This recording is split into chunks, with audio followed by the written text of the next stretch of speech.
함께 따라하겠습니다. 이제 부활이 시작되었습니다. 네, 부활이 시작되었습니다.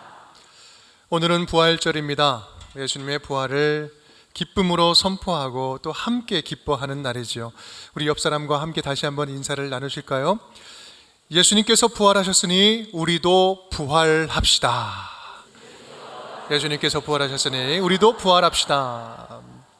우리는 지금 가장 아름다운 꽃의 계절을 지나고 있습니다. 하루하루가 다르게 연녹색 이파리들이 그 가지를 뚫고 나오고 있습니다.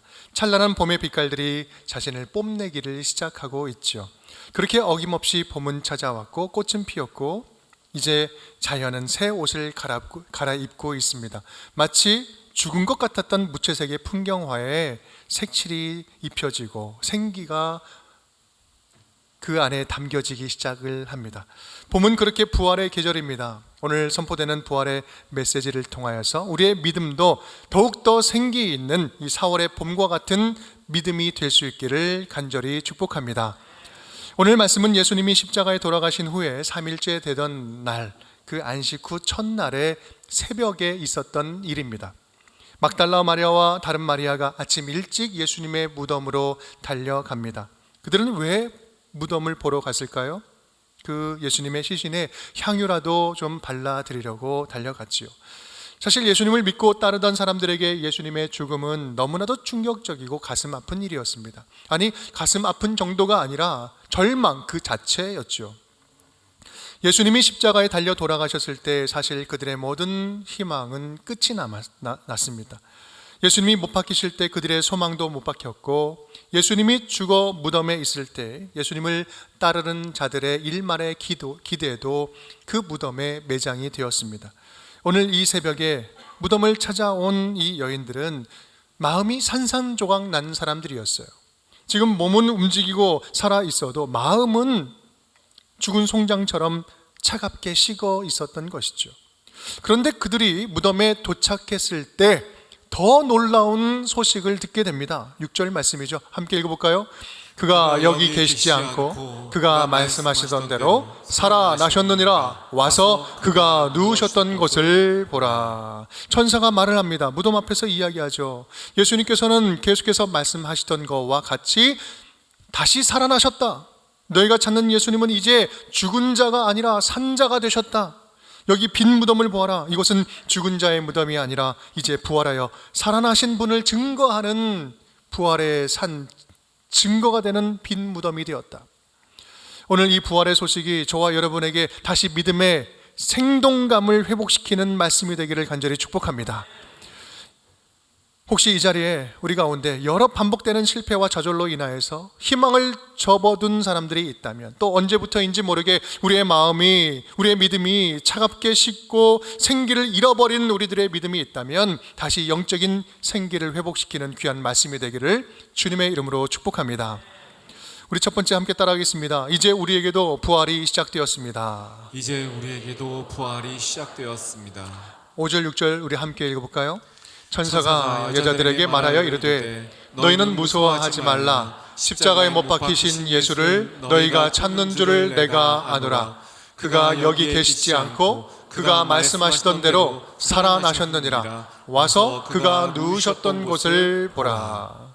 이 무덤에서 만난 천사는 여인들의 괴로운 마음을 바라보면서 이렇게 이야기를 하죠. 너희가 지금 절망에 빠져 있는 건 내가 다 안다. 그런데 예수님께서 누우셨던 곳을 한번 보아라. 이제 예수님은 죽은 자 가운데 계시지 아니하고 다시 살아나셨다. 중요한 것은 그 다음에 생략된 의미입니다. 그러니 너희도 이제 예수를 따라서 부활하여라. 예수님께서 부활하셨다라는 의미는요, 이제는 너희도 이제 예수와 함께 부활하자라는 말씀이에요. 여러분, 예수님의 부활은 누구를 위한 부활이었습니까? 예수님 자신 스스로를 구원하기 위해서 스스로를 위한 부활이었습니까? 아니요. 죽어가는 모든 인류를 구원하기 위한 구속의 역사 아니었습니까? 죄와 죽음의 권세 아래서 꼼짝없이 죽어가던 자들, 이 땅 어디에서도 소망을 둘 곳이 없어서 낙심에 빠져있는 자들을 구원하고 살리기 위해서 예수님께서 십자가에서 죄를 대신하여 짊어지시고 십자가에서 모든 것을 소멸하시고 부활하여서 우리에게 승리를 안겨준 것 아니겠습니까? 바로 이것이 예수님께서 이 땅에 오신 예수님께서 이 땅에 오신 궁극적인 목적이잖아요.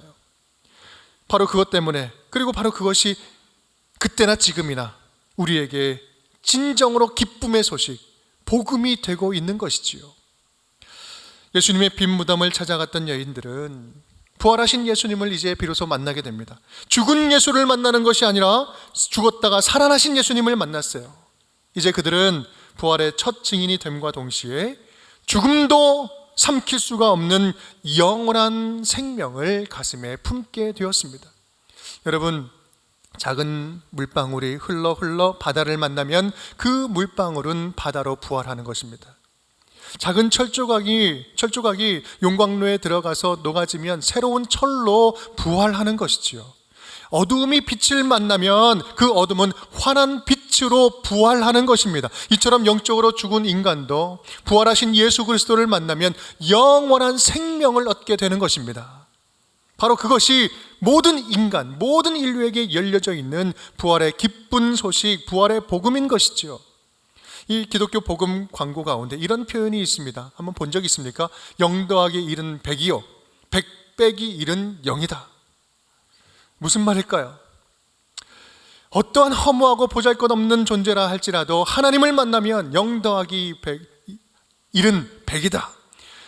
어떤 허무하고 보잘것없는 존재라 할지라도 하나님을 만나면 세상에 전부를 얻는 것이요, 아무리 다 가진 인생이다 할지라도 100 빼기 1은 빵이다. 다 가진 인생이다 할지라도 그 인생에 하나님이 빠지면 아무런 소용이 없는 허무한 존재가 된다라는 말씀이죠. 부활의 도식도 마찬가지 아니겠습니까? 영적으로 죽었던 어떠한 처참한 존재도 부활 예수 그리스도를 만나면 영생을 얻게 되는 것이고, 세상의 모든 풍요를 가졌다 할지라도 예수 그리스도 안에 있는 부활을 제대로 알지 못하면, 그 부활을 품지 못하면 세상에 그냥 흘러가서 없어져 버리는, 소멸해버리는 아무런 의미 없는 존재다라는 말씀이에요. 부활은 그래서 이 세상에서 힘겹게 하루하루를 살아가는 인생들에게 주시는 최고의 선물인 것입니다. 사람이 거의 죽었다가 다시 살아나면 4가지가 돌아온다고 합니다. 첫 번째는 숨이 돌아오고요, 그 다음에 맥박이 돌아오고요, 또 식욕이 돌아오고, 넷째는 활력이 돌아옵니다. 여러분, 이것은 영적으로도 똑같아요. 우리의 영혼이 부활하신 예수 그리스도를 만나서 영적으로 생기가 회복되면, 영적인 생기가 회복되면 이러한 변화가 일어나는 것이죠. 먼저 호흡이 살아납니다. 기도가 살아나는 거죠. 그리고 맥박이 뛰기 시작해요. 이거는 찬송이 살아나는 겁니다. 그리고 식욕이 생기기 시작합니다. 말씀이 살아나요. 그리고 활동이 시작됩니다. 활기가 살아나는 거죠. 조금 자세하게 한번 살펴볼까요? 예수 그리스도, 부활하신 예수님을 만나 믿음의 생기가 돋으면 기도가 회복되는 거예요. 기도의 생기가 회복됩니다. 기도는 영적인 호흡이죠. 부활하신 예수님을 인격적으로 만난 자의 특징은 기도에 생동감이 넘치는 거예요. 오래 하고 길게 하고 크게 하고 이런 게 중요한 게 아니라 살아있는 기도, 하나님과 살아있는 인격적인 소통이 가능해지는 거예요. 기도가 살아나면 성령님께서는 모든 관계에 생기를 불어넣어 주십니다. 그래서 관계가 좋아지고 생동감이 넘치게 되죠. 그렇게 영적인 생기가 돌기 시작하면 그 다음에 일어나는 것은 내 입술에 찬송이 담겨집니다. 찬송은 우리의 맥박과 같은 거죠. 맥박은 어떻습니까? 죽는 그 순간까지 뛰다가 멈추는 게 맥박이잖아요. 찬송은 죽는 그 순간까지 멈추지 않는 거예요. 맥박이 멈추지 않는 것처럼 부활의 주님이 내 안에 살아계시면, 이제 부활하신 예수님을 만나게 되면 찬송이 우리 가운데서 떠나지 않게 되는 것이죠. 이것을 다시 말하면 영적인 피가 온 몸에 흘러 넘치는 것입니다. 이어지고 흘러가는 거예요. 부활의 복음을 제대로 품게 되면 우리에게 찬송이 되살아납니다. 여러분은 어떻습니까? 이 아침에 부활의 기쁨, 그 하나님이 주시는 찬송이 우리 가운데 담겨져 있습니까? 생기가 넘치는 부활의 찬송이 우리 가운데 가득 넘치기를 간절히 바랍니다. 세 번째로, 영적인 생기가 회복되면요, 뭐가 돌아와요? 식욕이 생기기 시작해요. 말씀이 살아나고 들리기 시작하는 거예요. 말씀에 대한 식성이 회복되는 것입니다. 말씀을 먹는 것이 너무나 즐거운 거예요. 행복해지는 거예요. 예전에는 이 설교 말씀 30분 듣는 것도 너무나 힘들고 큰 곤욕이었는데, 이제는 말씀이 궁금해지기 시작하고 저 말씀은 내게 주시는 말씀이군요 라고 해서 그 말씀의 은혜를 받게 되는 거예요. 이것이 영적인 생기가 회복된 자들의 특징입니다. 마지막으로 영혼이 회복되면 믿음의 활력이 넘칩니다. 우중충하게 그냥 앉아있는 것이 아니라 내가 하지 않고서는 견딜 수 없는 이런 활력이 생기는 거예요. 에스겔의 마른 뼈가 생기를 얻어서 군대가 된 것처럼 죽어도 죽을 수 없는 이 부활의 복음이 우리 안에 채워지고 심어지게 되면 누가 안 시켜도 기쁨으로 감사함으로 헌신하게 되는 거예요. 제발 시켜주시면 감사하겠다고 자발적으로 나오게 되는 거죠. 고갈되는 헌신이 아니라 이것은 포도 마르지 않는 샘물과 같은 헌신이 넘치게 되는 것입니다. 이것이 영적인 생기가 회복된 자들의 특징이죠. 사랑하는 여러분, 부활하신 예수님이 여러분의 새 생명의 주인이심을 고백하십니까? 다시 한번 물어보겠습니다. 부활하신 예수님이 여러분의 새 생명의 주인이심을 고백하십니까? 그렇다면 예수께서 그 고백 위에 생기 있는 기도를 회복시켜 주실 줄을 믿습니다. 우리의 영혼에 멈추지 않은 찬양의 곡조를 담아 주실 줄을 믿습니다. 삶이 변화되는 말씀의 은혜를 풍성하게 누리도록 말씀의 문을 활짝 열어주실 줄을 믿습니다. 저와 여러분의 삶에 새로운 영적인 활력과 생동감을 불어 넣어주실 줄을 믿습니다. 사랑하는 여러분, 중요한 것은요, 이 십자가에서 부활 승리하신 예수님은 오늘도 저와 여러분이 이 부활의 능력 안에서 살아가기를 간절히 원하고 계신다는 말씀이에요. 이미 해결하신 문제들, 십자가에서 대신 죽으시고 이미 해결한 그 문제들을 끌고 와서 그 문제와 두려움을 계속해서 묵상하고 있는 이러한 모습, 이런 모습을 너무나 안타까워 하신다는 말씀이에요. 지금 닥친 그 일이 어떤 일이든지 제발 그 일에, 그 문제에 주눅들지 말고, 낙심하지 말고, 침체되지 말고, 우울감에 빠지지 말고, 그 좌절감에 빠지지 말고 그것을 딛고 일어나 다시 일어서라, 다시 일어서기를 원하신다는 말씀입니다. 왜 그렇습니까? 그 문제를 위해서 예수님께서는 이미 죽으셨고 우리를 거기로부터 다시 구원하시려고 부활 승리하셨기 때문에 그렇습니다. 그 부활하신 예수님과 함께라면, 그 부활하신 예수님이 지금 나와 함께 하신다면 어떤 문제가 오더라도 괜찮습니다. 괜찮아요. 그것은 죽을 일이 결코 아닙니다. 오늘 말씀을 통해서 이 자리에 함께 예배하는 우리 모두에게 그러한 영적인 생기가 회복되는 은혜가 넘치기를 간절히 축복합니다. 이것이 오늘 우리에게 주시는 부활의 메시지, 첫 번째 메시지예요. 영적인 생기를 회복하라. 무덤 앞에 천사는 이제 여인들에게 또 부탁을 합니다. 7절 말씀입니다. 우리 함께 읽어볼까요? 또 빨리 가서 그의 제자들에게 이르되 그가 죽은 자 가운데서 살아나셨고 너희보다 먼저 갈릴리로 가시나니 거기서 너희가 배우리라 하라. 아멘. 부활의 복음을 들은 여인들이여, 이제는 너희도 빨리 가서 다른 사람들을 부활시켜라. 너희가 부활 소식을 듣고 지금 생기가 회복되고 있는 것처럼 지금 이 순간에도 좌절과 슬픔에 빠져있는 자녀들에게 빨리 달려가서 그들도 회복시켜라, 부활시켜라. 이제 함께 따라하겠습니다. 두 번째 메시지입니다. 이제 부활을 전하십시오. 이제 부활을 전하십시오. 유명한 미술가 미켈란젤로 아시죠? 미켈란젤로가 큰 대리석 바위에서 조각을 하고 있는데 어떤 꼬마 여자아이가 와서 당돌하게 물어보는 거예요. 아저씨는 왜 그렇게 힘들게 바위를 두드리고 있어요? 라고 물어봅니다. 그때 미켈란젤로가 이렇게 대답을 하죠. 꼬마야, 이 바위 안에는 천사가 들어있단다. 천사가 들어있단다. 나는 지금 잠자는 천사를 깨워서 자유롭게 해주는 중이야 라고 이야기를 합니다. 여러분, 그 바위 안에서 잠자던 천사는 누군지 아십니까? 바로 그 유명한 다비드상이었어요. 다비드상. 물맷돌 하나를 딱 메고 당당하게 골리앗을 응시하는 희대의 걸작품이죠. 그 희대의 걸작품이 이 바위에서 탄생된 것입니다. 사실 그 대리석은 미켈란젤로가 태어나기도 전에 채석된 돌이었어요. 그런데 이것 다루기가 쉽지 않은 돌이에요. 다른 미술가에게 전해졌지만 이것을 어찌할 수 없어서 그냥 방치되었는데 그 돌이 비로소 미켈란젤로의 손에 들려서 희대의 걸작품으로 변화된 것, 부활한 것입니다. 여러분, 그렇습니다. 십자가에서 우리의 모든 죄값을 다 치르시고 부활하심으로 구원의 길을 완성하신 예수 그리스도, 그 예수님께 붙잡히기만 하면 어떤 보잘것없는 돌 같은 인생도 위대한 작품으로 변화될 수 있을 줄 믿습니다. 이건 여러분 추상적인 말씀이 아니에요. 이거는 저와 여러분의 실제 살아있는 이야기 아니겠습니까? 최근에 제가 집에서 그린 그림 일기 하나 보여드릴게요. 그림 일기.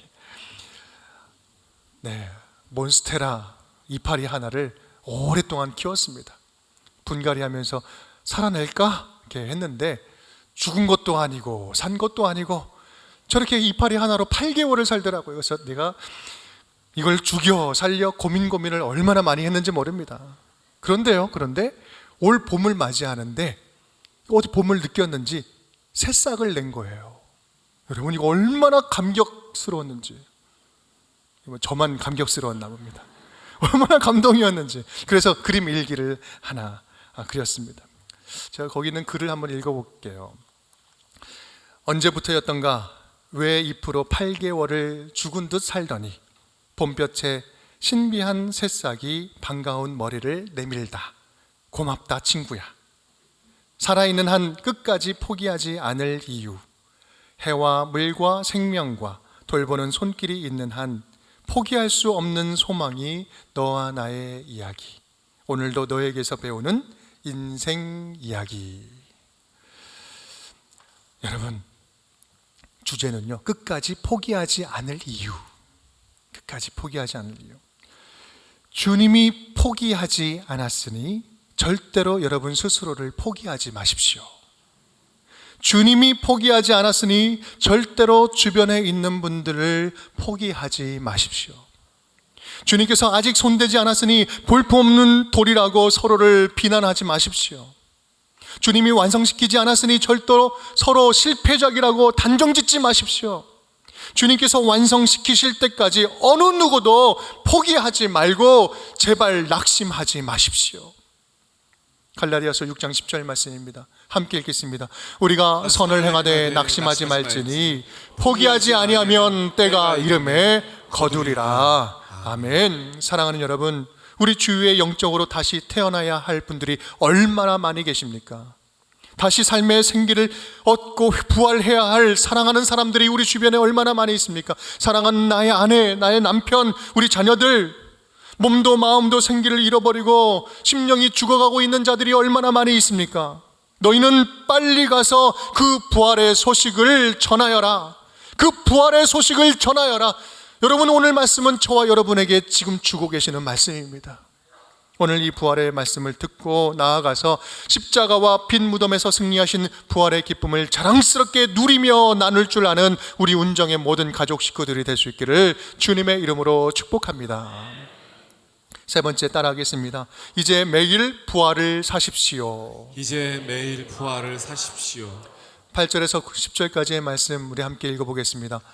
그 여자들이 무서움과 큰 기쁨으로 빨리 무덤을 떠나 제자들에게 알리려고 다름질할세 예수께서 그들을 만나 이르시되 평안하냐 하시거늘 여자들이 나아가 그 발을 붙잡고 경배하니 이에 예수께서 이르시되 무서워하지 말라. 가서 내 형제들에게 갈릴리로 가라 하라. 거기서 나를 보리라 하시니라. 아멘. 이제 여인들은 흥분된 마음으로 부활의 복음을 가슴에 품습니다. 그런데요, 그때 예수님께서 호련히 그들 앞에 나타나십니다. 그리고 말씀하시죠. 그리고 세 마디를 말씀을 하십니다. 첫째는 평안하냐, 평안하냐. 여러분, 이 말은요, 이제 안심해도 좋다. 평안하여라. 그런 위로를 주시는 말씀이에요. 내가 부활하여서 이제는 너희가 떨어지지 아니하고 영원토록 너희와 함께 있을 테니 이제는 평안하고 안심해도 좋다. 두 번째 말씀은요, 이제는 무서워하지 말라라고 이야기해요. 우리 5절 10절 반복적으로 나타나는 말씀인데 밑줄 친 부분만 읽어볼까요? 너희는 무서워하지 말라. 무서워하지 말라. 천사도 예수님도 무서워하지 말라, 무서워하지 말라. 여러분, 이 말은요, 죽음마저도 부활로 승리하신 예수 그리스도께서 하신 말씀이라는 것을 꼭 기억할 수 있기를 바랍니다. 왜 그렇습니까? 어떠한 두려움도, 이제 어떠한 두려움도 예수 그리스도의 부활의 능력을 이길 수 있는 것은 아무것도 없다라는 말씀이에요. 지금까지 너희를 두렵게 하는 것들이 무엇이냐? 이제는 절대 그 두려움에 속지 말자. 절대로 두려워할 필요가 없다. 왜냐하면 너희는 죽음도 어떻게 할 수 없는 예수 그리스도의 부활을 소유한 하나님의 자녀들이기 때문이다. 그러니 이제는 어떠한 일로도 두려워하지 말자. 예수님의 세 번째 말씀입니다. 마지막으로 이렇게 말씀하십니다. 갈릴리로 가라. 갈릴리로 가라. 갈릴리는 어떤 곳일까요? 예수님께서는 왜 갈릴리로 가라라는 말씀을 하셨을까? 갈릴리는요, 제자들이 예수님을 처음 만났던 장소입니다. 제자들은 당시에 그들이 살아가는 그 일상의 삶, 일상 속에서 예수님을 만나 제자로 변모가 되었습니다. 갈릴리는 쉽게 말하면 제자들이 순수한 믿음으로 따랐던 그 첫사랑이 깃들어져 있는 장소였습니다. 그렇다면 다시 한번, 예수님께서 왜 갈릴리라고 말씀하셨을까요? 거기에 담긴 의미는요, 그것은 부활하신 예수님과 함께 살아가는 새로운 일상이 시작되었다. 새로운 일상으로 초대하는 말씀입니다. 여러분, 갈릴리에는요, 이 제자들의 변화된 삶이 기다리고 있었습니다. 이제 예수님의 부활을 경험한 그들은 이전의 삶과는 전혀 다른 삶을 살게 될 것입니다. 부활하신 예수님과 함께 하면 매일 천국을 맛보게 될 것이고 영원한 생명을 매일매일 누리며 살아가는 자녀가 될 것입니다. 이젠 두려움이 담대함으로 변화될 것입니다. 실제로요, 부활하신 예수를 만난 제자들은 이전의 모습과는 완전히 180도 달라진 삶을 살게 되지요. 자기의 목숨 하나를 부지하기 위해서 그렇게 다 도망하고 흩어졌던 제자들이 목숨을 바치는, 예수 그리스도의 복음을 위하여 목숨을 바치는 사도들로 변화가 됩니다. 육신의 예수를 따르던 제자에서 부활하신 예수 그리스도를 따르는 제자가 되는 것이죠. 그렇습니다. 예수님께서 갈릴리에서 만나자라는 이 말씀은 매일매일 살아가는 새로운 일상, 나의 이 일상의 삶 속에서 부활의 능력을 힘입어서 살아가도록 내가 도와주겠다, 내가 함께 하겠다라는 말씀인 거예요. 그 약속의 말씀인 것입니다. 부활의 능력으로 매일매일 하루를 살아가도록 내가 도와주겠다. 거기서 나를 만나리라. 제자들도 3년간 예수님과 함께 했지만 지금까지와는 완전히 다른 새 삶이 시작될 거예요. 갈릴리의 삶은 부활의 새 능력이 이끌어가는 삶을 말씀하는 것입니다. 그렇게 나와 동행하면서 하나님의 나라를 이제부터 나와 함께, 네가 살아가는 모든 현장 속에서 하나님 나라를 세워가자. 이것이 예수님께서 갈릴리로 가서 나와 함께 다시 만나자라는 말씀의 의미입니다. 할렐루야 찬양하세. 내 모든 죄 사함 받고 주 예수와 동행하니 그 어디나 하늘나라. 예수 그리스도와 함께 동행하는 순간순간이 하나님 나라가 될 수 있는 이유는 바로 예수 그리스도께서 부활하셨기 때문에 그렇습니다. 사랑하는 여러분, 예수님께서는 오늘 저와 여러분에게도 갈릴리로 가서 다시 만나자라고 말씀하십니다. 갈릴리로 가라. 그곳에서 만나주겠다. 우리에게 갈릴리는 무엇입니까? 예수님을 처음 만났던 첫사랑이 회복되는 장소 아니겠습니까? 매일매일의 일상 속에서 예수님과 함께 동행하는 삶의 자리가 아니겠습니까? 이제부터는 부활하신 예수님의 능력을 힘입어서 내가 지금 처해 있는 이 상황에 지배받지 아니하고 오직 하나님의 통치만을 받으며 살아가겠습니다라는 그 결단이 있는 장소 아니겠습니까? 간절히 바라기는 하루하루의 일상이라는 영적인 갈릴리에서 예수 그리스도와 함께 동행하면서 생기 있는 믿음, 살아있는 믿음, 생동감 넘치는 믿음이 회복될 수 있기를 간절히 축복합니다. 우리의 식었던 믿음들, 실침체되었던 믿음의 마음에 생동감 넘치는 그런 마음이 다시 회복될 수 있기를 간절히 축복합니다. 예수 그리스도의 부활이 2000년 전의 한 사건이 아니라 오늘 우리의 삶에 강력하게 영향을 미치는 영적인 축복의 사건이 될 수 있기를 간절히 바랍니다. 그리하여 우리 운정의 모든 가족들의 영적인 삶도 예수 그리스도와 함께 부활을 맞이하는, 그래서 생기가 넘치는 주의 자녀들이 다 될 수 있기를 주님의 이름으로 축원드립니다.